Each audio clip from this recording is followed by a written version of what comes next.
Hi, I'm Celia Boothman, founder of LTR Coaching, and I'd like to welcome you to the Inspired Triathletes podcast, where I'll be bringing you stories from female triathletes and taking on topics that are important to women in the sport.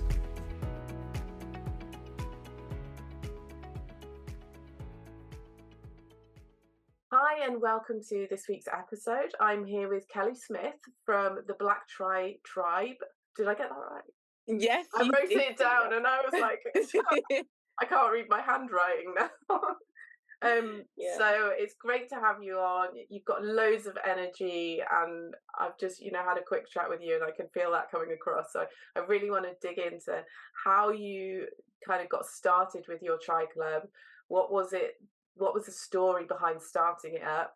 And kind of what inspired you to create it, and if it's quite a lot of questions, but they kind of link into each other and its core values and mission to start with. So if you just want to go ahead and introduce yourself and how you got into setting up a tri club.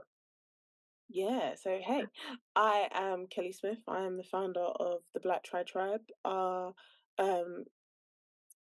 We got started just after COVID actually. So we weren't one of the COVID clubs, we were one of the post-COVID clubs in 2022.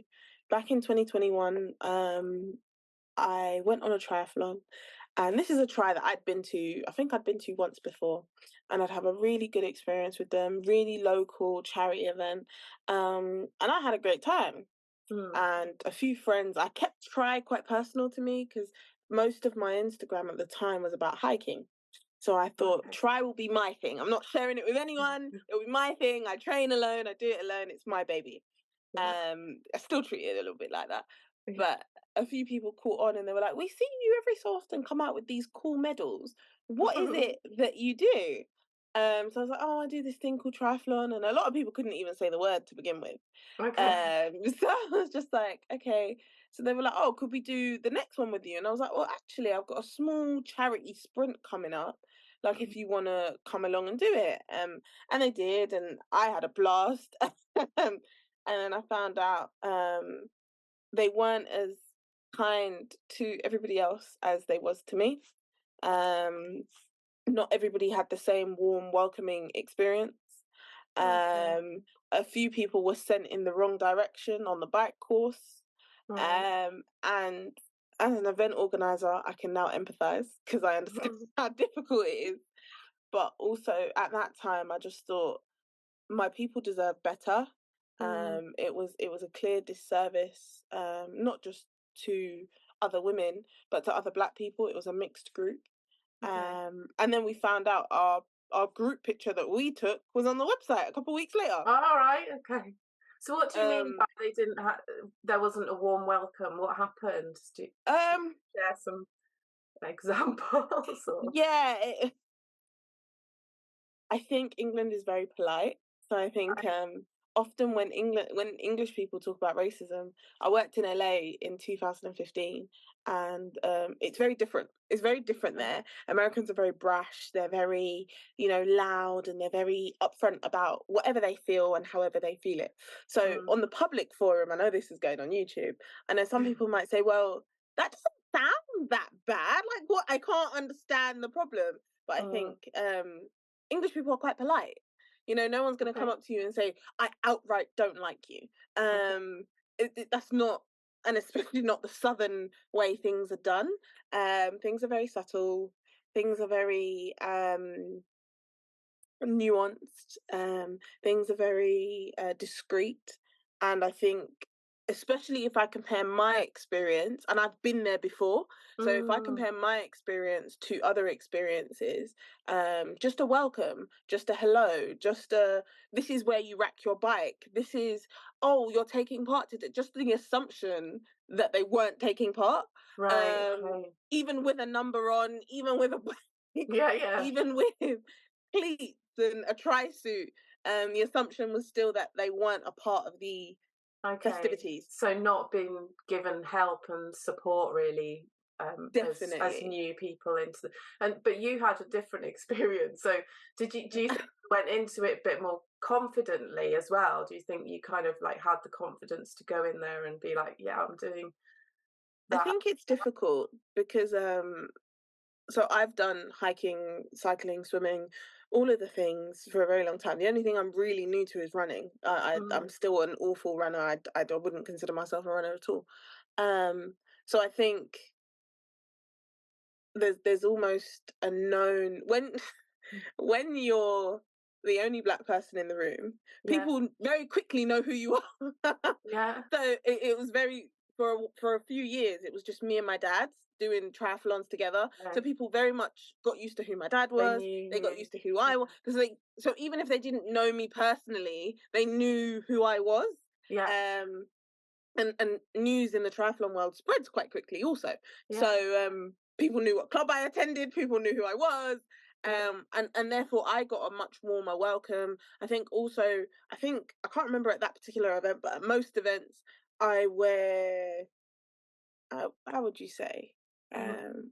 branded, Okay. quite well branded kit, Yeah, yeah. if not Brighton Tri Club kit. So you look the part as So well, you look the like with the, part, yeah. And if you're going whereas in wearing a t-shirt and short, you know, like not necessarily looking like you're going to be doing a triathlon, that might have another impact as well. Yeah, definitely. So I but think you were all of seeing those it things. through that kind of lens of like, I want to help and support these people and enable Definitely. them to have a better experience than they had, and give them a bit more support to get started than they might have had. Is that Yeah. kind of where you? And I think also out of hiking, I would say my biggest frustration, and I think it was just to be honest, the event that wasn't that big. The event Mm, had maybe 100 people. mm, Um, it was a small community charity event, and I had been doing hiking at that point for about 3 years. And bearing in mind, I'd hiked since childhood. I did Duke of Edinburgh, I did cadets, yeah, I did all of that stuff. I was just so sick of environments that I had been in alone and mm, been warmly welcomed and really encouraged. And then as soon as I brought other Black people along with me, mm, the feedback was completely different. And I yeah, just could it I just at that point it was that event yeah, that was just the straw that broke the camel's back, and I was just I'm sick of it. I'm over it. yeah, So that is how the Black Tribe was born. So in the September of 2022, we put out a research project, and in our study, I sort of wanted to understand what was missing, because to mm, me, everything was already there. So what is it that people didn't experience? What is it that people didn't know? That was when I started to find out about Fund Her Try and other amazing mm, organizations, 10 Iron Women. What is it that was missing from the industry at the present moment, and what could be done? If I'm going to create this tri club, let it be representative of the people that I'm trying to embrace. yeah, So we got back, I would say 67 responses. nice. In those 67 responses, we got a lot of feedback. In addition to those 67 responses, we did about um, 10 qualitative interviews. Okay. What didn't people enjoy? Give me your negative experiences. Give me your positive experiences. We've had people that have been doing Try since 98. And I want to know all of those stories. I also want to know the detailed stories of people that have tried to get into Try and then end up not turning up on race day. What Mm. happens from the beginning to the end? All of that put together created the Black Tri Tribe. Oh, amazing. And we had our first event in June of 2023 in Brighton. Yeah, We had our first set of training sessions in May of 2023 that included swimming and cycling to begin with, because we were already doing the walks. yeah, The main outcomes were that people wanted to have an entry gateway, yeah, and at the time, British Triathlon had something called Go Try, which is a shame they scrapped it. yeah. Um, Good, isn't it? Go try. it was really good. Yeah. And they've now got whatever they've got. But I don't know what they've what got anymore. yeah, what they've got, what we did is we said, okay, what is entry level? What is Mm, really entry level? What is achievable for an average person, not someone that goes to the training club every week. And I'll tell you a story about that in a moment. But for an average person that's going to Tesco's, what made Park Run so successful is that it doesn't matter if it takes you 20 minutes to do a 5K or 2 hours to do a 5K. From 9 a.m. they'll be there and they'll be with you. And how do we translate that over to triathlon? What makes it entry level? So we asked people what distance would be doable. And I put everything from 25 meters to 1,500 meters. And we got back 100 meters was a challenge for people. Nice. And I was shocked. I'm going to be honest. I thought a sprint was entry level. I thought a sprint was light.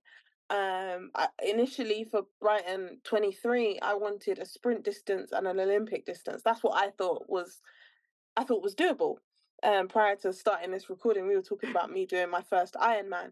So my concept of entry level has really had to shift. Yeah, it's changed because you get used to the distances, don't you? And you're like, yeah, that's just normal to swim. That's just standard, and that's exactly what it's called. It's called a standard distance. So we found 100-meter swim was achievable. With cycling, we found that it was a lot more what I thought it would be. People were very happy with the 20K, 40K distance, but actually a good number of people were okay with a 10K distance, and they thought that was a challenge. Then came at the end, what would people feel comfortable with? The biggest consensus is that people wanted to continue walking. The people that I'd been walking with for the 3 to 4 years prior to setting up BTT, they wanted to carry on walking, and actually they said, why do we need to run? You don't run, so why do we need to? So that's why we introduced the BTT special, which is a 100-meter swim, a 10K bike, and a 1K walk. Nice. Now you can run it if you really want to, but we encourage people to walk it. Just so that it's something that people can really feel entry level about. And the reason why we encourage walking is because we don't want people to feel, what often happens is you see someone else running and you say, oh, well, I have to run now. And we didn't want that. So we actively encourage walking with the BTT special. So that's sort of how we started, where we are, and how we got to where we are. That's so cool. That's really amazing because, I guess for swimming, swimming is like, for a lot of people, it's one of the more challenging disciplines, like getting to the pool. And, if you've not swum much at all, or you've not swum since school, and, some people don't even learn to swim in school, there's just a massive barrier there with swimming. And do you find that's like a bigger barrier with your group? Do you think? Huge. So that was the other main topic on the questionnaire. What is the biggest thing stopping you from entering a triathlon? And it was swimming.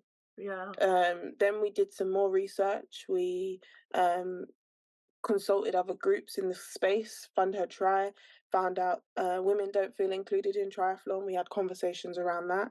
We found out that Black Swimmers Association did some research into Black people in aquatics. 96% of Black people in the UK cannot or do not swim. Right. Sport England then Sport UK repeated that research this year, which is 2024, and they found that 97%, it got worse. 97% of Black people cannot or do not swim. Wow. So BSA were actually quite accurate in their first analysis. And the research has continued. And we're not talking about small bodies of research. We're talking about over 4,000 people were interviewed or asked in questionnaires. So my research, 67 people, was in my opinion quite small, but theirs was quite extensive, and we all are coming up with the same conclusions. That being said, we then looked at, okay, if swimming is the entry level to try, and it's the biggest barrier, what's happening? So we spoke to Swim England, and we discussed the landscape of swimming at the moment, and we talked about how pool time is tight across the country. Pools are closing down at an astronomical rate, and actually what does that look like for the average consumer? So that means that from that 5 p.m. to 7 p.m. slot, all pools across the country are absolutely rammed. Yeah. And if everybody's competing for that same slot, what hope is there for someone that's 45 trying to get back into triathlon just as a hobby? And then I looked into the triathlon sphere more specifically, and what entry level is for tri. So actually, before I joined Brighton Tri Club, I had already done a few triathlons. And I still had a long way to go. Yeah. So even after I joined Brighton Tri Club, I am one of the, if not, I will say I'm one of the slowest swimmers in my entire club. Right. And if I'm one of the slowest swimmers in my entire club, how does that make my members feel? And how would that make them feel when joining or trying to join a tri club? It's not their ability, it's actually what point is entry level. I then investigated into what is an acceptable speed and distance for swimming, and a lot of tri clubs consider that entry level participation, and not even just tri clubs, the whole of the sector, I would say, for leisure, consider entry level participation as swim teaching, not coaching. Right. Whereas our approach is completely different. These people can already swim, but they might swim like this. Yeah. they might just about get one arm over the other. And that, contrary to popular belief, is swimming. It might just look a bit different. Then we looked at the culture of swimming. So I didn't grow up swimming in England. I grew up swimming in the Caribbean, and that is very much swim for play. Whereas swimming in England is laps, and it's very much 25 meters. You go up, you come down, and that's your lot. If you get a good leisure centre, you might get a bit of diving in there, but that's about as far as it goes. And that just wasn't my experience growing up. So I think all of those nuances added together to feed what is now the Black Tri Tribe. Yeah. Okay. Yeah. So I'm interested in swimming because I think I have heard those statistics before, and I'm just like, that's crazy that it's like that. And I just have you any idea why? I mean, you've talked about culturally there's differences, but do you think there's anything else going on? Oh yeah. There was a campaign. So I do equality and diversity inclusion consultancy for outdoor spaces, and there was several campaigns run by the BBC in the 70s and 80s declaring that Black people couldn't swim. Really? There are several adverts, and it's so interesting because there's people over the age of 40 remember it like it was yesterday. Right. Oh my God. There were several adverts in newspapers. Teachers were actively telling their Black students, don't bother trying this because we know your kind cannot. So all of that's now we're talking about people that might today be in their 40s, 50s or 60s. Yeah, I'm 48, so so we're now talking about parents and grandparents. Can I remember any of that? Yeah, so we're talking about parents and grandparents now. So if we're at grandparents' stage, we've now had 3 generations of Black people not swimming. Yeah. Which has just created a whole culture. And then we have to look at the global sphere. There were many things globally that were going on in leisure spaces, which meant that Black people didn't engage. No Blacks, no dogs, no Irish, specifically in the UK. I think often when this topic comes up, it often either goes straight to America or straight to South Africa, because that's what people remember. Whereas England has its history of its own. And it's important to talk about that in its own right. I'm really lucky that I am English. I grew up in England, but I spent a lot of time in the Caribbean. So my relationship with outdoors, with hiking, with sports, with swimming, isn't that of my English-born peers. And I take that as a great privilege. And I appreciate that will definitely alter the lens at which I approach this conversation, which is why I had to do the research. I'm not going to sit here and pretend like I had all the answers. I often say in these sorts of conversations, there are 2 types of Black people. There are Black people that are going to do what they're going to do anyway. I am one of those. It doesn't bother me that I'm the only Black person in the room. and prior to setting up Black Tribe and joining other groups, it never did bother me. I didn't. If I'm honest, I didn't even notice. Yeah. However, as soon as the pandemic happened, it then became alarmingly apparent for me that this thing has happened, and then it became almost like an urgent alarm bell in me that something had to change. Right. And this is where we are. Okay. So the pandemic kind of prompted you to go and try doing a triathlon. Is that right? Was No, that I the would right say timeline or no. no? I would say the pandemic prompted me to realize that other Black people weren't doing it, not because they Right. didn't want to, Because but they felt because they couldn't they and they they weren't felt there helped. were many barriers as to why they couldn't. Okay. Okay. Yeah. Yeah. No, it's interesting because you say there's two type of Black people, but I said there's two type of because there's I Yeah, face barriers as well. Not the same, but we all do because of the way we definitely. see life and the way all the influences that we've had during our life and what we absorb and what we take on. And then there's a there's some people that will go, this is my box, this is my lane, I'm going to stay in it. And there's other people that will go, hang on a minute, those people are doing Definitely. that and these people are doing that and I want to have a go at that, and they're not going to take notice of or they're going to pay less attention to those kind of outside influences. And but those people that are kind of like stuck in their lane, they need that help which you're Yeah, providing in an amazing way to help them see that actually you don't have to stay in that kind of narrow bandwidth of what you're supposed to do or what you're expected definitely. to do. So I that's think the best example of that at the moment is running. mm, And I think running has absolutely taken off. And actually, I hear lots of conversations, especially I don't know when this will be released, but at the moment, we're in a political period where we're having a change in government. We're having a right. general election soon. And we're seeing everybody needs representation.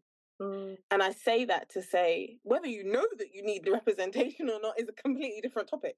yeah, yeah. But lots of people need it. So for me and in running, when you make something more inclusive for the most minoritized person, if you think of a person of color who is disabled and a woman, if you Mm, make it accessible for them, then it's accessible for everybody else. And yeah, actually it opens the door for everybody to take part.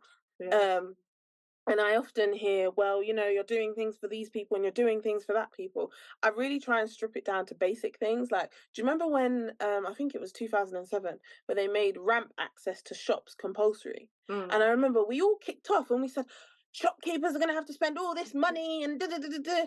And now it's just a standard. There's yeah, just yeah. ramp access wherever you go. And what does that mean? It's not only accessible for disabled people, it means it's accessible for mothers. Mm, It's accessible for prams, it's accessible for scooters, all these different subject areas now become inclusive just because you've mm, implemented a ramp, which might have been for disabled people initially, but the intersectionality of inclusion ends up bringing in more. And I yeah, think it the helps. best area that has been seen is running. Running is now everybody. Oh, it's sexy to run now. Everybody's running. Well, that's Which good. it I'm glad wasn't the it's case. sexy. I went for a run today. Oh, I'm going for a run after this. So Uh, yeah, no, it wasn't that way at one point in time, and it's right. nice to see the tide change. It's nice to see things become more inclusive. And what happens when that happens is that everyone gets included. So the biggest question I get on Facebook is how divisive I am, and you're terrible, you're a horrible person, and I can't believe Right. you've done this thing, and you're bringing back apartheid. And if people took 2 seconds to look at our content, Right. they would realize that there are white people at our events. Yeah. Um, and often what you tend to get is white people that are just a bit more nervous or might Yeah. not, or local and might want a local triathlon that's not as big. People that have Mm, got autism, people that are a little bit slower actually, that yeah. might not want to feel like they're in a competitive race, but they still want to take part. When you make it inclusive for Black people, which is what I'm concentrated on, it then Mm, opens the door for everybody else. yeah. And I hope this is what will come out of this interview. Yeah, I mean, it's similar. It reminds me of the thing with women only events, for example. Yeah. And people say, oh, you shouldn't have women only events and this, that, and the other. And actually, my husband is going to a man talk tonight because he needs his dad died a few months ago, and he needs to talk. So Yeah. and it's like they've set up a man's walking group and a man's talk, and I think we do need those spaces which are like for people who are very similar and have the same kind of fears and anxiety and have experienced things in the same way, so that you can relate and you don't feel like you're the only one. And I don't think that is a negative thing to say this is for these kind of people, because you're bringing them up, you're boosting those people, and then they then feel more confident to maybe like integrate into other groups and not so kind of put off. It brings people's confidence levels up, and I think it's a good thing always to have those. But I remember being asking about it at one point. I wanted to find some women's only thing, and they were like, no, we don't do that because it's women should be able to do this with men. And it's like with this different environment, you just get a completely different vibe, and Completely it's different vibe. not always what you want, and it's not always helpful to people And who it's so are lacking a bit of interesting. confidence. We had a talk at Brighton Tri Club, and it was an informal chat, after a training session, on what different genders consider to be fun. Right. And we were talking about the swim, and we were talking about how the guys love the swim and they love the rough and tumble. Okay. And the boys were all getting excited, like, oh, I love it, a bit of elbow in here, you get dunked a bit there. Oh And they God. got all so excited. And there were about, I would say, 7 women, Mm, and their faces were completely white, just yeah. horrified, absolutely appalled at the conversation. And I mean, they weren't talking to each other, they were just standing, staring, and listening to this Like, conversation what? of a group of guys at our club talking about what they enjoy about tri. And then another lady who's a little bit more vocal on the committee spoke up, and she said, do you realize that other women find this absolutely Mm, frightening? mm, I can't remember her wording, but she was just like, do you know that this puts women off? yeah. And all of the guys sort of got a bit coy, and they were a bit nervous, and they were like, well, no, I never thought about it. It was No. just the innocence of it. They were just like, I never considered it. Yeah, And they were like, I well, do wonder you if some know? of it's bravado as well. Like, it's they don't actually like it, because I know my husband doesn't like it.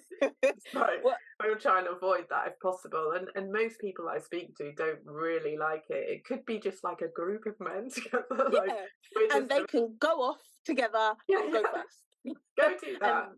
But they they go. probably don't as well. Sometimes you hear that talk, and that's what I learned, when I was kind of getting into triathlon. You'd hear people talk like that, and I think guys do when they get together.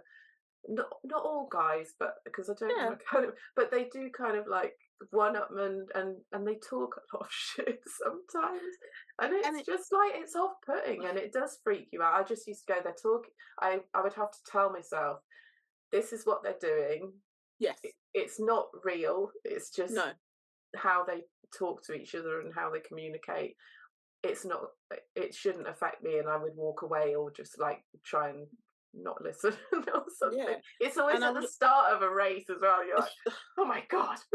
And what I would say to that is similar, the same. And I think the reason why I often bring up women, because I Mm, think we're now at a point where people understand. There was a point where women's only was a big controversy. mm, Why do you need a women only space? Oh, mm. you can join us. And I Yeah, think yeah, women's spaces are now becoming accepted. I think we're yeah, getting to a point where people understand it. I think race-based spaces are still quite controversial. yeah. Um, and I don't think there's been the education piece around why race-based specific spaces and representation in that way Mm, is needed, and why it's yeah. important. And I think when I bring it back to women or something generic like ramp access or even smoking, if you would have thought however many years ago that you could Mm, ban smoking in a pub, you would have thought yeah, that was nuts. And now it's just general practice. What does that mean? That means more children can attend, more, it can become a family place. You know, it just becomes a lot more inclusive for everyone. And there are so many examples I can give, but triathlon has a long way to go. It is a larger conversation. It does have a long way to go with understanding inclusivity and what is okay and what isn't okay. And I think us as a club, I'm trying to reach out to as many people as possible. I'm only one person. Yeah.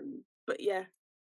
Well, whatever you do, it's going to have a ripple effect as well. You know, you everyone that you come into contact with is going to take something away and take that somewhere else, and you know, it's like it just expands. One person starts, and then it gets bigger, and it gains momentum. And I think the things that you said about the, you know, black only spaces, I guess the reason people might have a reaction against it is because of the history, isn't it? It's like, whoa, hang on a minute. What's it? Do you know what I mean? It's like not, and I think and they're seeing it through a different way. Yeah, I think when we talk about race, people see it as, I'm saying you're a bad person. You are personally responsible. It's your. Nobody's talking about you. And if you think we're talking about you, then maybe that's something you need to address. That's not for me to address. So I think often when the conversation gets all, because another conversation that came up when I first started Black Tri Tribe, I asked Brighton Tri Club and I said, you know, how do you guys, I approached my chair, I approached one of the main head coaches, and I had a conversation with both of them, and I had a couple of sit downs actually before it went public, and I was like, are you sure you're okay with this? And then finally the chair of my club at the time pulled me in and he said, Kelly, stop asking me. He was like, just do it, just do it. He was like, if anyone at the club has a problem, he was like, usually what you'll find about racists is that they're genuinely not nice people anyway. He was just like, and if they've got a problem with you, that means that they have a problem with us, and then that's a problem in itself. So that would be what we would address, rather than the particular issue they have with you. So I'm really grateful for the stance my club took. I'm really grateful for the approach that they had, and it was actually really nice because both of those men are white, that it came from them, and that the understanding was just there, and it showed me from the offset that it's not lack of understanding, it's just people choosing to be willfully ignorant. And in this day and age, with all the education and all the access to education that we have, you're choosing not to understand, and that's where I've gotten to on that conversation. And feeling threatened and just insecure as well. You know, that can also happen with those people. And it's not about you. Once I think it's not about you. It's about that. Definitely, that's why a good lesson. Why does it bother you? Really, it's like in a city like Brighton, where I think we've got 4 tri clubs down here. Why does it bother you that you can't attend my one? My one out of 4. Yeah. You had 3 others to choose from. Why do you want to be at mine? Exactly. So that's my approach. Well, that's cool. That sounds good. It sounds like you've dealt with that very well. Thank you. So yeah, we've kind of covered a little bit, but I'm going to ask you a couple of my questions. So we've kind of gone a bit. I do go on a tangent. No, it's good. It's good because it's easy to kind of chat then.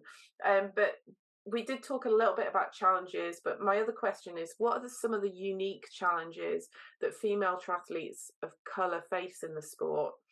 And how does your club support members through these challenges? So we talked a little bit about swim, but is there anything else that the main thing that we do, which I introduced from the offset, was panel discussions in quite a formal and structured way. The reason why is because I wanted people to know that their voices outside of the annual questionnaires that we now do. So it started off as an opening thing in 2022. It started off as an opening thing in 2022. but actually now we've become it. We do it quite regularly, where we take surveys and membership audits. I wanted people to know outside of that they had a chance to ask questions. Okay. So we did 2 panel discussions in 2023. This year we have done 1, 2, we'll be doing 4. Okay. We've done our first one virtually, which was quite nice. I've never done that before. And it's really about, firstly, the panel's always made up of 3 to 4 people that are a mix of government, sport specific, so a national governing body or a authority on sport, a brand, and then a community member. So that might be someone from the BTT committee, it might be someone from just a member, giving their opinion on sport, giving their opinion on tri, and giving feedback. So the first ever panel discussion that we had was in July of 2023, and it was around how to diversify the sport of tri. And there were so many things that came up. One of the biggest questions that I didn't expect was, where do you get changed? And I was like, oh, you get changed in transition. And they said, so you want me to get naked outside? And I thought, oh, I like that, you know. And they were like, so let me understand. So everybody's just outside, just getting changed. And I was like, yeah, well, that's just how it works. And that didn't go down too well. So again, when we did we had it at our first event, but second, third, and fourth events, we've now had to incorporate modest changing. My family are 7-day Adventists. Not a lot of people know that. A lot of people think that the rules that I introduce or the policies that I introduced are very Muslim based. But my dad's side of the family are 7-day Adventists, so it's very much to respect that culture and what they would do, and how they would want to conduct themselves. Which just so happens to benefit Jewish women, that benefits Muslim women, that benefits Christian women. Again, the side effects are great for everybody. So yeah, changing was one of the biggest questions that came up initially. The second question that came up that was huge was, what do we do with our hair? Because a lot of events give out caps for different waves. Whereas actually the caps can't fit a lot of black hair. So I had long locks, longer locks. I cut off my locks in last month, a couple of months ago. So my hair's growing back, but usually you wouldn't be able to fit my hair in a regular swimming cap, or if I had braids or anything like that. So that was a topic that came up. Then it was, do you take a shower? So culturally, before and after, when black people get in the pool, we take showers, whereas that's not the same for everybody. So they were like, hold on, first of all, you don't want me to shower, then you want me to get naked outside, asking me to do. They were very, and these were all reasonable concerns, so it was very much explaining how the sport works. And also when making our events, incorporating that in. So what else have we? So the panel discussions, aquatics. We've had one on tri generically. We've had another one on a tri this year, just gone. In January, we had one specifically around hiking and walking. We've got an aquatics one coming up on Jamaica Independence on the 6th of August in London. So that's quite nice. That's an avenue that we have for people. I'm trying to think, what else do we do? We also have a social media page. We try to be as responsive as possible. I hope you feel that we've been responsive. Yeah, definitely. And answer people's questions. We get questions in all the time. You know, can beginners take part? How fast do you need to swim? I would love to learn to swim. Can we learn with you? All those sorts of questions. And I think people underestimate how important social media is in this day and age. And that's one of the main tools that we use. We've also got a budding WhatsApp group we've got over 300 people in our WhatsApp channel. Wow. And that is all about getting people answering questions. Sometimes I'll upload videos into our WhatsApp group and sort of give people that additional information. We share videos. Another thing that people do is ask questions. So today, people were deciding whether they're going for the London Serpentine or there's a Brighton swim on the 7th of July, which I'll be doing. Nice. But like, what tri-suit do you wear? I mean, what do you do? What wetsuit do you buy? Do you just buy one from Sports Direct? And is that good enough? And those sorts, and understanding that there's, yes, all of them are wetsuits, but is it a 2 mil wetsuit? Is it a 5 mil wetsuit? And actually, what's the difference? And is it compatible for swimming? Will it restrict your movement? The first tri-suit I bought was a swim run 2 mil 2 mil wetsuit, and I just thought that would be a wetsuit, that would be a tri-suit, that would be everything I need. That's it. And it's great, but now I find it way too hot. So having those sorts of conversations. So yeah, there's quite a few forums that we use for opening up conversation, keeping things going. So what with the hats? What do you do then? So we've partnered with a company called Joe Ray. Yeah. Joe Ray swimming cap. Again, another piece of research we did back in 2022, and this actually went viral, so it was quite good. Of what different swimming caps look like underwater. So there was like a viral image, and they had like purple, red, blue, white, black, and then they put it 1 meter under. I think it was just under the surface, then 1 meter under, 2, 3, 4, and I think it went down all the way to 10 meters under the water. And what we found was that red and black were the most distinct. Purple, blue, indigo, all of those sorts of colors, anything under just under the surface, really, were completely like unnoticeable. So for us, it was super important to increase, number one, visibility and size. So at our most recent event, and I'll send some pictures over after, we had everybody in a red swimming cap that was given out as a part of their goodie bag. And that fit Afro hair. The other thing that we did is we allowed women that wanted to swim with their hijab to do so. Okay. And then they could put the swimming cap on top of their hijab if they wished, or not. The only thing that we asked is that they had sealed hijabs. So some hijabs are like scarves. Okay. Or some are sealed. So Nike do one. There are so many brands that do them nowadays. Trekmates do one. There's quite a few, but the idea is that they're quite loose in terms of modesty, but well fitted in terms of they don't move. So they're not a choking hazard. So that was our only requirement, and that went really, really well. Because a lot of the women didn't even know that was an option. So they were like, "Oh, this is nice." So it was something nice to have. I'm trying to think. Yeah, what happens that's with a normal triathlon with swimming hats? Then how's that? Is that a problem? Yeah. So normally in my bag, I always bring a few colors. Okay.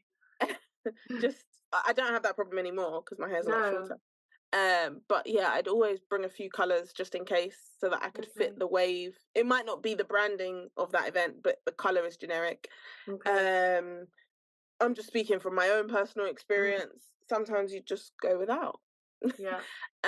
Or a lot of the time I'll put my wet cap over the top of my own swimming cap, so it wouldn't make a difference. So it wouldn't make a difference anyway. Yeah, I was going to say, like, I used to sometimes wear 2 hats anyway, just because it was more secure and stuff. But then I don't know whether they'd fit properly and things. No, and they don't. So that's why we partnered with Joe Ray, and they job with it. And they specialize in swimming caps for Afro big hair. Awesome. Or even one of the ladies at Sea Lane, she was like, "Oh yeah, I buy them," because she was like, "I just have a big head." So yeah, no, again, inclusivity works for everybody. Yeah, cool. Okay. So yeah, you talked a little bit about this. You sort of touched on it a little bit earlier, but what role do you think representation plays in triathlon? And how does seeing more athletes of colour, and particularly women, because I'm got my podcast is for women, and that's who I coach, is just women.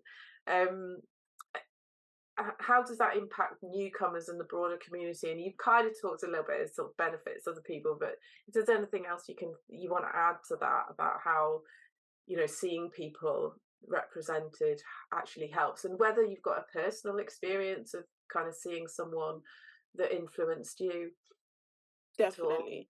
I've got a few. Okay. So, Joanna Morgan, Okay. Donna McConnell, and Carla Chiori, all Black women, Okay. that have been doing. Actually, Carla just finished Ironman Austria yesterday. Nice. So all of those women are absolute inspirations to me. I did my first ever triathlon with Jojo Morgan. Donna McConnell, she is who introduced me to tri. She was like, well, you swim and you cycle, you could figure out how to run. Yeah. That was back in 2020, 2019. Okay. I didn't do my first try until 2020, I think. Okay. Maybe 21. So yeah, no, all of those. But for me, as I said earlier, there's two types of Black people. It didn't matter that I wouldn't have that many people that look like me. It didn't matter that I might have been the only one there. To me, what was most important was that I wanted to do said thing. Mm. I'm now accepting that I am the minority of people. Mm. Majority of people need to see someone that looks like them. They need to be in environments that are cultivating and nourishing them to grow around people that understand their nuanced lived experience. People often feel isolated and not able to understand the cultural nuances in social spaces. I've had these conversations prior to, and people were like, "Oh, well, the people you're talking about, they have jobs, they exist in a white majority 98% world. Mm. So what's the issue?" And I said, well, actually, for a lot of people in their social time, they want to be around people that are similar to them. Mm. In the same way that you would go to a tri club because you want to be interested, you want to be around people that are interested in tri. They want to be around people that are not only interested in swimming, cycling, or running, but also look like them, and that is an important nuance for a lot of people. So yeah, representation for the majority is very important. And even just watching, I think in myself, I'm plus size. Watching someone that looks like you, the way it fits my body will be different to the way it fits your body. The way I sit on my cycle seat will be different to the way a 6'5" guy sits on his cycle Yeah. seat. The way that, I don't know, even just setting up my indoor trainer, the way that I set up my indoor trainer, it's not going to be compatible to the way you do it because you need more space, or I might need more space in different areas. So it's all of those different understandings that cultivate a cultured experience, and that's different for every group. Does that mean that Black people only need to join Black only groups? No. I know what comment sections get like, so I want to dispel that myth right away. It just means that there will be a large percentage of people that will see a larger group of people of color and resonate with that a little bit more closely, and that for them is important. And moving on, I also think that seeing people in numbers is quite important. A lot of people that have come to my event both this year and last year were just like, wow, I knew you were doing this thing, but I didn't expect it to be so big. I thought, it'd be like 10, 20 people in a corner doing this small little thing. And when they come and the music is a little bit more cultured, and the food is a little bit more cultured. Last year we gave out patties. This year we had a bit of a catering issue, so we couldn't do that. But the food and all of that sort of stuff, then it allows people to feel, okay, this is a good feeling. Like, I feel a part of something. I feel seen. I feel represented. I also wanted to show our logo, so our medal. So give me 2 seconds. Because that was something that people also really resonated with. So anyone that did, oh, are you going to come back on? Yes. Yeah. Anyone that did swimming or cycling with us this year, swimming or the triathlon with us this year, got one of two medals. So this is our medal. And to see a medal that looks like that for a lot of people is really important. And then for swimming, those that got a medal got the exact same medal, but you completed swimming with the Black Tri Tribe this year. Oh, nice. Oh, do you want to describe it? Because if people are listening, they're not going to. Yeah. Like, so we've got a medal which is 3D texturized, with black, red, and green, and it's of someone on a tri bike, someone running, and then someone swimming, just in the freestyle arm over position with the water running behind them. It's also got our logo, our name on it, and it's got 2024. So just for context, so people can sort of understand, having a black medal was also really important. And the caricatures are black for anyone watching. So yeah, no, that was super important. Yeah, no, it sounds really exciting, and like I can imagine like how nice that would be to have that atmosphere and that vibe, and just be like, yeah, this is where I'm supposed to be, and to make it accessible, that small, that entry level as well for people, so that they don't feel so intimidated by the whole. It's just a really great way of getting people into the sport and getting a taste for it. Even, do you know what? Even just down to the basic things. When people came up to us and said they've never seen a black or brown medal before, ever. No. And you just think, well, actually, then what does that tell us? That having a medal, whether it's a caricature or not, of someone that doesn't look like you, is the standard. And what does that tell us in our brains? So there were a lot of really positive feedback that we got this year, from just having basic representation. Yeah, that's amazing. Okay, so yeah, you've done a lot to to implement, inclusivity, and it sounds like you're doing an amazing job. So I just wanted to ask if you've got any stories of club members who have had like significant challenges or obstacles that they've had to overcome. Anyone that's particularly stands out that wouldn't mind you kind of mentioning? Yes. You don't have to name names or anything. I will name, because she's gonna want to watch this. Okay. So Sue. I'll talk about Sue. Sue is a single mum who moved from North London to East Sussex. And I don't mean Brighton, I mean rural East Sussex. Okay. She moved to a small village in East Sussex, and it was very, very different culturally, demographically, and she moved with her 3 children. Her son is, I would say, about 20, but her daughter's quite young. Her daughter's only in secondary school, I think year 7. Okay. And she went into year 7 in East Sussex. Right. And the thing about Sue is, from the time Sue moved down here, she said, I'm looking for community.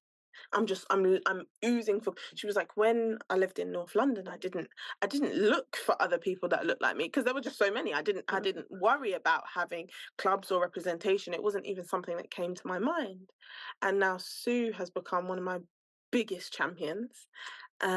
She couldn't swim before she joined BTT. Okay. So she joined our swimming sessions back in November of 2023. Right. She then got a bike out that she hadn't ridden, I think she said, in 23 years. Because she was telling me she got it before her little boy, and then she had her little boy's not so little. No. And so she got that out, dusted it off, got that out the shed. And she said, I'd never she'd never done park run, anything like that. She said, okay, but I'm going to sign up for your tri. And she did. She was one of the first people to sign up for the triathlon back in September. So she signed up. As she signed up for the swimming session, she said, I'm going to commit, I'm going to do it, and this is what I'm going to do. Her neighbours came, her family came. They held up Super Sue banners. And she was amazing. She was absolutely brilliant. And she did a fantastic job. And why is Sue one of the people that I talk about so much? Because she is, in my opinion, the every woman. She's a mum, she works, and she tried to take up a hobby later in life. People often think if you haven't done something by 30, life is over. And Sue, and I think the Paris Olympics this year is going to be great. Did you see the US Open butterfly? She won today, and she's 46, I believe. Oh, wow. 36 or 46. Just reimagining life after 30, showing women that life is possible after children. You know, after that empty nest, once they grow up and leave, or grow up and no longer attached to you so much. That things can be possible. You can have hobbies and friends, and she's made so many friends. I think also is another thing that's really important: friendship for women, and community for women, and camaraderie. And all of that Sue has gained through joining the Black Tri Tribe, and she tells everybody about it. I feel like Sue is my biggest cheerleader. Literally, she's just my walking promotion board. And so many people this year have said, "Oh, I've seen what Sue has done, and I want to do it too." And so many other women have come forward and said a similar thing. So Sue would be my absolute go-to for that really entry-level, beginner type. What every woman I would call Sue. She is the every woman. And then I've got the complete opposite end, which is Kareen. Kareen only has one little boy. He's 20, I would say 25. And he has obviously got a girlfriend, and they go on holiday and they do all the things. And Kareen is a budding cyclist. I mean, she does 60 miles on a Saturday morning for fun. She's that type of cyclist. And she runs, and she does Pilates twice a week, and she just couldn't swim. And I think Kareen is a really good example of the everyday fitness Black woman, because she's in the gym, she's doing the cycling, she's doing the running. She just didn't have that swim element. And for a lot of Black people, that is the most difficult part. So Kareen was what I would consider to be aquaphobic. Didn't even want to let go of the rail. Number one, she didn't want to get in the pool. She didn't want to enter the leisure centre. Then she didn't want to get in the pool. Then she wouldn't let go. So just getting her off the wall was key. And this year, Kareen completed a triathlon. Amazing. And that just showed me. And not only did she complete it, but she made her mum do it too. So what was her mum like with the swimming? Her mum's brilliant. Her mum's like a fish out of water. So her mum was fantastic. But it was just Kareen who really inspired me. And then again, I think I posted her mum yesterday on TikTok. Just, you know, she said, I'm a 60 plus. She didn't give the rest away. She's a 60 plus year old woman with a 40 plus year old daughter and a 20 plus year old grandson. And she said, I did it. So yeah, Kareen and her mum are like absolute highlights for BTT, because they had the fitness. It wasn't that they didn't have the ability. It was just that aquatics was what was holding them back.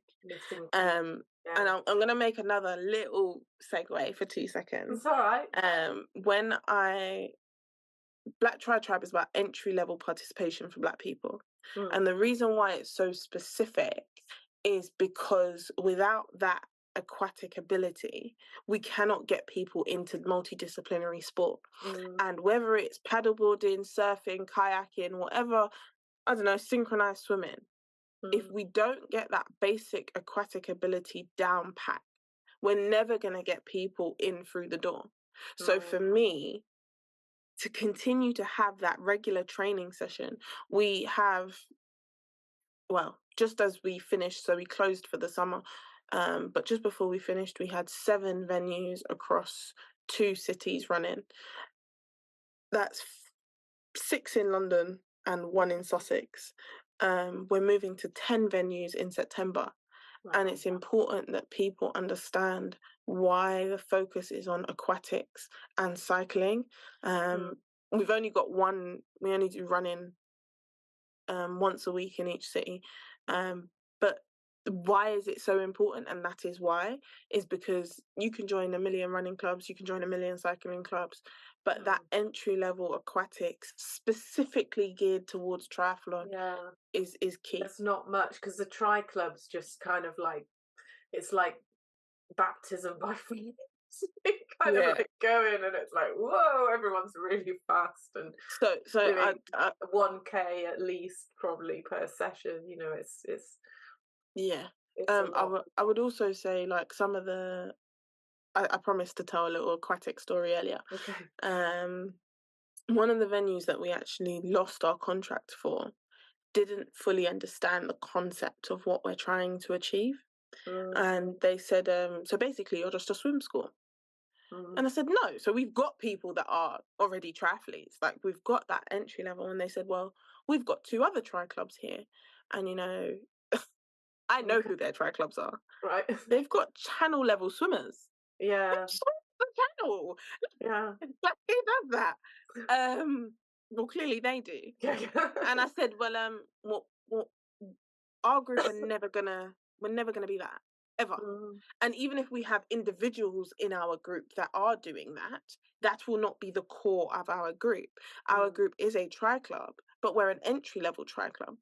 And because of conflicts of interest, we lost our contract. And I think it's really, I really want to talk on this a bit more and be vocal, is because I really need people to understand we can't get people into tri if we don't start from that basic level. And it doesn't mean that some people like Karine couldn't swim at all, whereas some people like Sue swam like this. Yeah. And then took a stop. And then swam like this. Have a break. And yeah.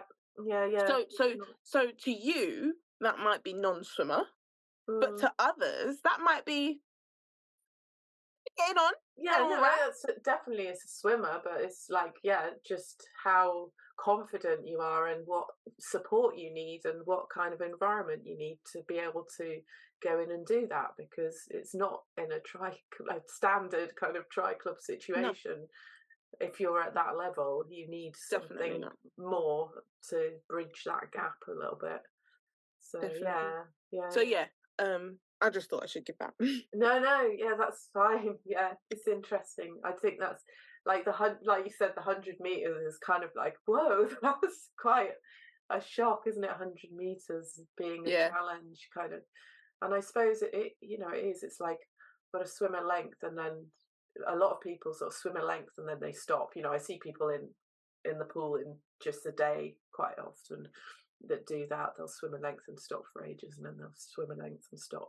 So it would be a challenge to swim that, and especially if you've never done much swimming before, it's going to feel like a huge thing. So that's really good. So do you think that participating in triathlons has impacted the people, your members' lives beyond the sport of triathlon? I mean, is that kind of like, have you seen that? Have you seen people develop? So we do a lot of community outreach, and one of the biggest community collaborations I'm quite proud. Well, there's a few. First one with Brighton and Hove City Council looked after children department, which might previously be known as like care leavers. So looked after children in my city is anyone that is basically not with their parents. So you could be under kinship care, you could be, and I think there's such a lack of information around fostering and adoption. You could be adopted, you could be on respite care, you could be on any sort of informal or formal arrangement that might not look like the standard parental home. And what we did is we said anyone under the looked after children department, that also includes refugees, by the way, that also includes anyone under asylum seeker, not only can those children and young people take part in our swimming sessions over the summer, but they can also take part in our event. And a few families use that as respite on the day. Okay. And I just thought, what a wonderful respite activity. A triathlon, just abstract, just fun, just no one knows that you're a care leaver. I didn't know who those families were. They just rocked up on the day like everybody else. And they took part, and I got that feedback back from the department, and they said that they had a really good time. So that's one outside relationship that I don't know how long that will live in those children's heads for. The other relationship that I'm really proud of is we partnered with another community group called Art Against Knives. Okay. And they are a London charity that just do just that, encourage young people at risk of county lines, knife crime, gun crime, to partake in art. So whether that's theatre, drama, creative media, music, the list goes on, anything in that art realm, they encourage as an alternative to knife crime and that sort of activity. And they brought their young people with them. They paid for their young people to come down to Brighton and enjoy the day. Now, two of those young people then turned around to me and said they've never left their area. Wow. So I don't mean go from Brighton to Crawley. I mean, they've never left. I live in Kemp Town. They've never left Kemp Town. They've never left their ward. That is as far, their postcode is as far as they've ever been. And he was just, he tagged us on social media and he said, yo, I've never left London. I've never left my borough before. Everybody I've ever known has lived where I've ever lived. So that the whole day, the whole experience will completely live on in his mind. It's like expanded the completely horizon. Expanded his thoughts. Both of them, their thoughts of English. I mean, they're the only two young people out of the group I had a chance to converse with. But imagine your whole world has just opened up because you found this miraculous thing. These people got you swimming and all sorts. So that is another. We've got a few more collaborations with community groups, but those two are two that I'm particularly, and they extend beyond triathlon, but they stand out. They stand out for me. So you know, it's like things like that. You just don't know.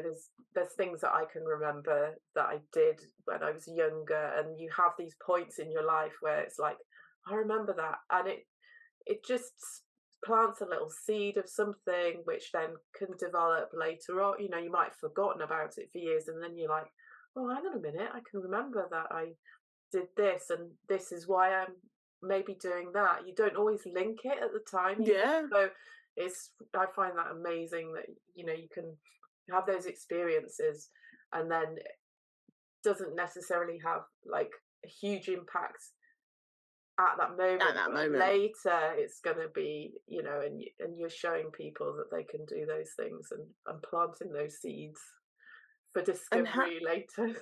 and how life-changing is that? Just to think a try has opened up your geographical senses, your abilities. Aquatics is a life skill, so they've now learned a life skill. They've readdressed their traumas. They've traveled. All of these things, they've become fitter, healthier. You know, it's just the pylon of positive consequences for putting on a try. Span far beyond the sport. And also, you know, you can get so much from the whole thing. You know, you start. I found anyway through working and doing different triathlons was it started off with like fitness. I improved my confidence.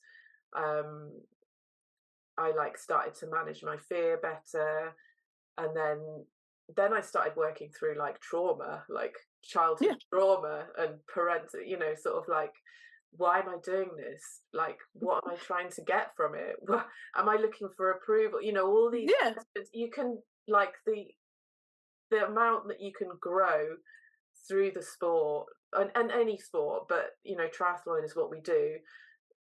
You just it's a massive, it's infinite really what you can do And I working think the with thing those about things. triathlon that is different to any of the individual disciplines, also different to any other sport, is how solo it is. Mm. So you get a lot of thinking time. Yeah, yeah. If you're on the bike for 6, we were talking about this before we started recording. If you're on the bike for 6 hours, you're gonna deal with some stuff. Yeah. And when you're halfway up a hill and you're thinking, why on God's green earth did I sent me out here today? Or if you get caught out in the rain, or I remember the last bike ride I went on, it was awful. I got caught in a headwind, plus a little bit of rain, plus one of my cleats unclipped, so I couldn't quite get in. It was just, and you just start to think, what, do I even like a bike? Do I even enjoy it? Like, stop in life. Do I even like the outdoors? You just start asking random questions. So and all those, and once you start to enjoy it, all those questions, thinking about how I'm gonna plan my life, what am I gonna do differently, and I know for those young people from Art Against Knives, they definitely thought about there's a different way to live life, and that there's so many, but yeah. Yeah, no, it's good. It's what I'm kind of passionate about, is that kind of like the growth of you as a person going through the sport, and it's amazing, and you're providing such a great space for people to just take that little first step to kind of like expand their worlds, and that's you're kind of doing that, and then they can run with it, they can do whatever it can impact in so many areas, so it's great. So yeah, it's been talking for quite a while. Oh, have we? Sorry, I can talk. No, I want to let you go and do your run. So I'm just going to ask you a final question. So looking to the future, what are your club's goals and aspirations for the next few years? How are you planning to continue to keep that positive impact going and impact as many people's lives as you can? Yeah, so we want to start doing international events. Right. I want to do an international camp, which finishes with an international event. We would like to expand across different cities. So at the moment, we're in London, Birmingham, and Sussex, or London, Birmingham, and Brighton. Okay. And we're looking to expand a bit further out, looking at Birmingham, well, beyond Birmingham now. We're now in Birmingham, but looking at Manchester, Liverpool, Sheffield, maybe even Swansea, Glasgow. That is on our agenda. Okay. Yeah, and making it about swim, bike, run. Okay. Swim, bike, walk. Yeah. So, and that's just going to be you, or are you going to get some help? Yeah, I would like to get, so I'm completely unfunded. We don't have, we haven't received not a single penny in 2024. So what people don't understand is that my job pays for Black Tribe. And then last year I had to take a salary cut just because Black Tribe got too big.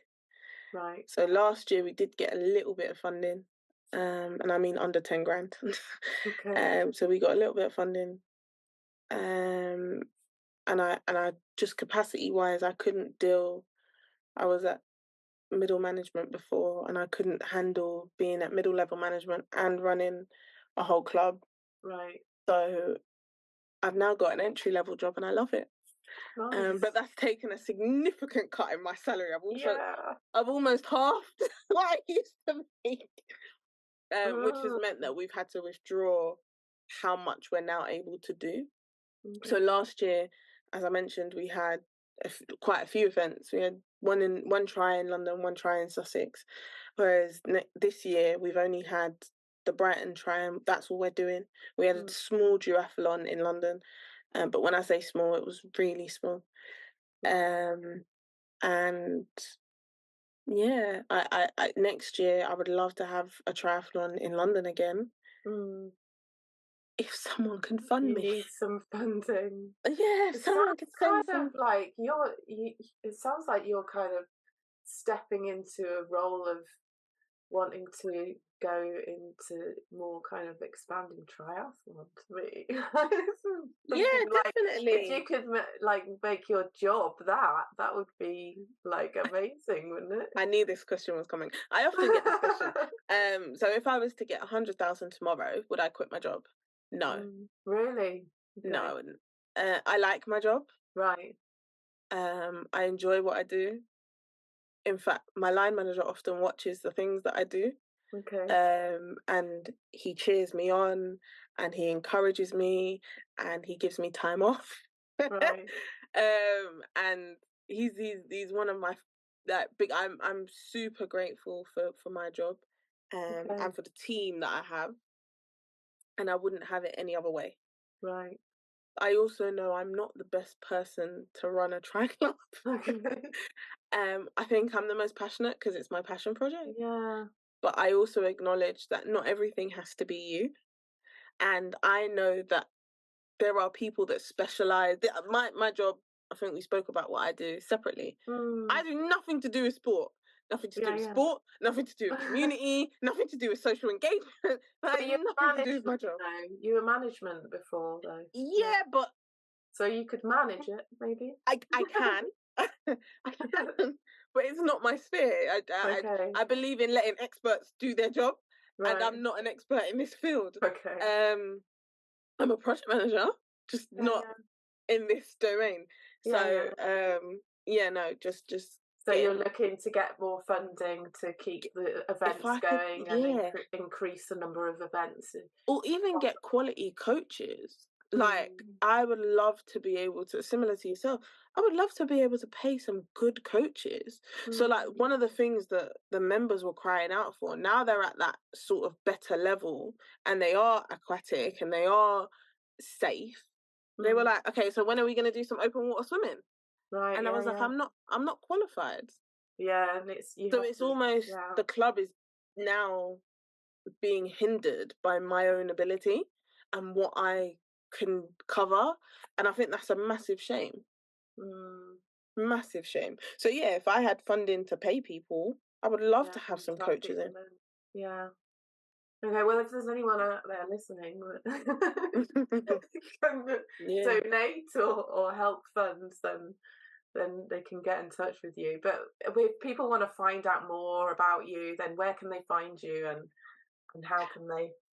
Instagram, TikTok, Facebook, Instagram, Facebook, TikTok, X, what are they calling it? Yeah. Threads. We're on all of the social Oh, amazing. medias. And you're doing all Um, that yourself, all the social media as well. yeah, Okay. yeah. Okay.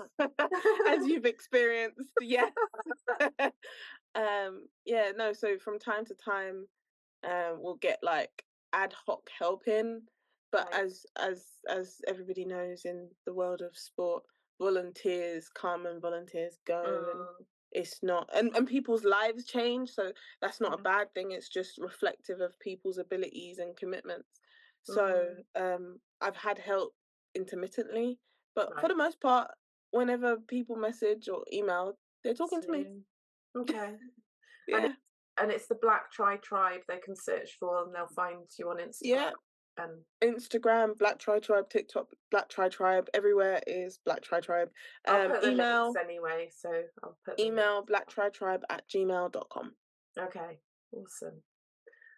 Oh, brilliant. Is there anything else that you want to add to The the 7th of, conversation? yeah, the 7th of June 2025 Right. is our next event. We've got the BTT special, which we spoke about. Yeah. We've got a sprint, standard sprint, 450, 400 swim, 20k bike, 5k run, and then we've got an Olympic standard distance, 1.5k swim, 40k bike, and a 10k run.